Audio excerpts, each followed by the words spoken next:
John with Craig Parry here, 2-1 win against Ashton United in the semi-final. Just give us your thoughts on that if you can. I'm still trying to get my thoughts, to be honest with you. Probably what an emotional roller coaster. 90 minutes that was. Yeah, I think the game took a lot of twists and turns. I think early doors we had some really good chances to get open at it and get away. We didn't take them, but then we managed to get ourselves in the lead. Half time, I think the second half we didn't really come out of the blocks. Switched off for their goal, and then they had a good spell. Obviously they had the goal disallowed.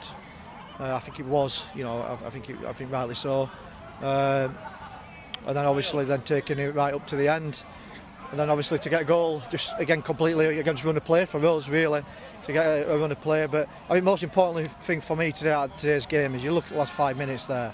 We've got 11 men in our 18-yard box, throwing bodies on line. Not just one body, clearing it off the line, helping the teammates. I said it from minute one, what a group these guys are. And to come through today in them circumstances was magnificent, really.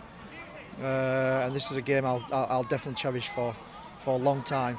Not because of the win, it's great to get the win, and now we focus on the final, which is going to be a one-off shootout, to try and get us up to the golden land, should I say. But I think for me, as a manager, to see your players putting everything on the line at the end, absolutely everything, it's really emotional. It's a really proud moment, and I'm delighted.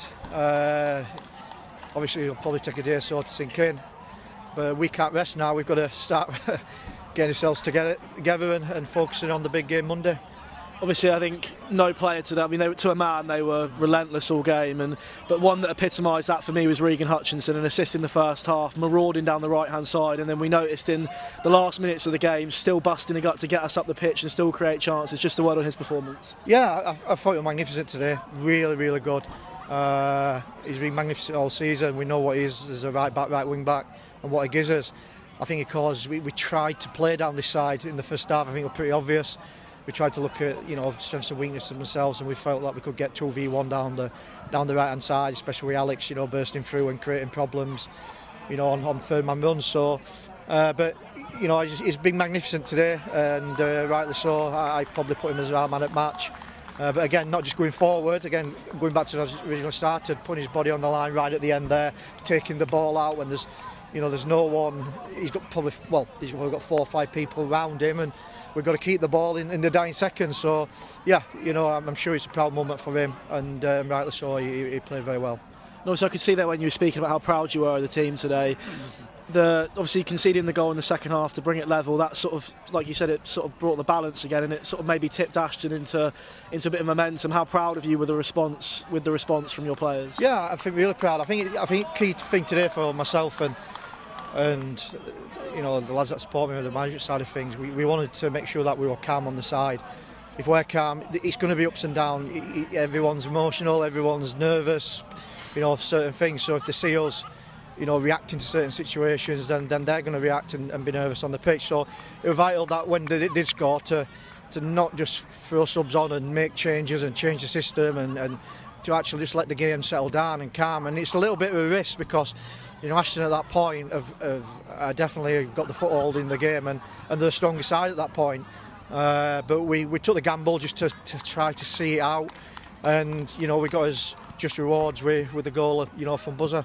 And obviously, just finally, a word on the Worksop fans. Obviously, they were right behind you from minute one. Loads of noise. How proud of you as a club, for this occasion to get to the final in such circumstances with the fans right behind you? Unbelievable proud.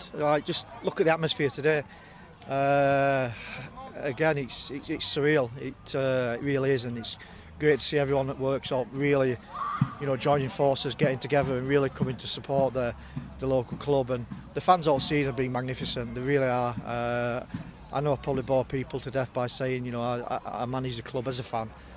Because obviously since minute one and me being here, they've taken to myself, my family and everyone connected to it. So it's all I'm going to ask for is one big last push for us, please. We need that 12th man.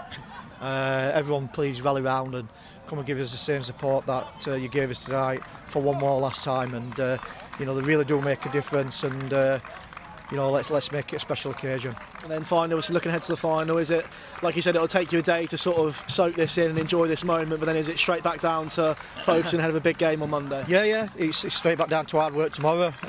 Like I said, we'll let it sink in later tonight and try and shake his heads off in the morning, but it's my job, end of the day.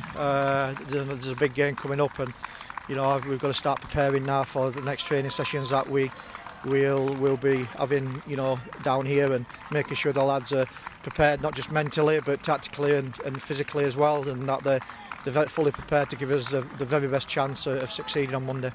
Thank you for your time, Craig, and we'll see you in the final. Thank you. Cheers.